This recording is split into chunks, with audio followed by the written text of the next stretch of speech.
several years ago when they had the first tea party, teddy bear tea party, they asked me to tell a story for entertainment, and I knew the room, and I knew it wasn't a good room for telling stories to children, and so I thought, what can I do that would be successful?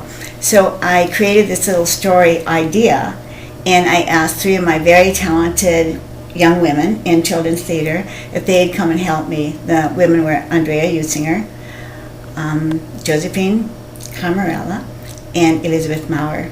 And so we got together and I told them the storyline, and we talked about what our characters would be like, and they were elves. And so through that venue we told the story of how teddy bears first came to be. It's one of my favorite stories, how teddy bears first came to be. 100 years ago, a little over 100 years ago. And it's hard to think that there was a time when children did not have a teddy bear. And I believe children should know how teddy bears came to be. And this is what the book is about. And we're telling it through the story of some elves. And there's a lot of history in it. I think it's a very gentle way to teach children history. And when I had told a history teacher about it, I said, you may find that some of the history is kind of crunched a little bit for the story, and you may find it hard to take. And she said, Donna, you already told me there's elves in this story, so, I'll be okay with it.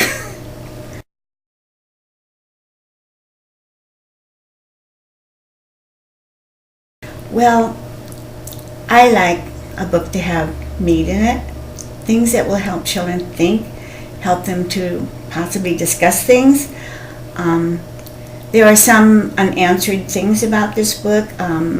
We had a person read it who works for a publishing company in New York, and she said, well, we left some things kind of unanswered. And I said, yes, we did, because I want children to think about it. I want them to come up with their own answers, maybe talk to their parents about it. So I want a book to be more than just a story read with lots of pictures.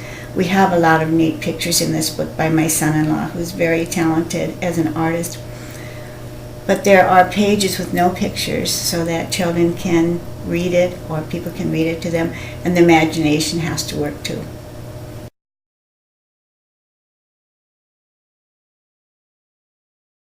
Because as a child I always told stories to people around me, including myself if no one would listen. And I've written stories for children over all the years that I taught, whether in school or Sunday school, and children's plays. I'd like to have children come who like to write, whether it's poetry or stories. I'd like children to come who like to do artwork, because my son-in-law was a talented artist when he was young. And this is, kind of a neat thing that happened to a person who liked to write and a person who liked to do art. So I'd like children to come who like to write or who like to do artwork.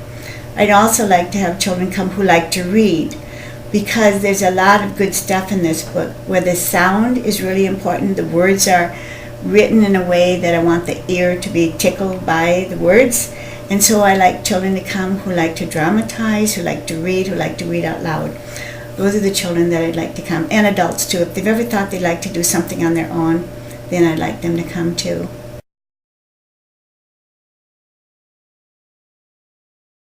Well, and there is a lot of work behind the scenes, and my daughter, Nomi Jo, did that.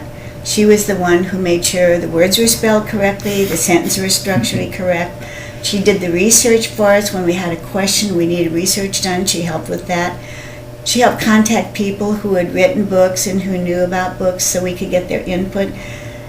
There was a lot of learning, a very steep learning curve behind the scenes, and Nomi Jo was our leader in that. I thank you so much for being interested in it. I just hope that we find children who will be delighted by the story. A true story in that Teddy Bear really did come from Teddy Roosevelt.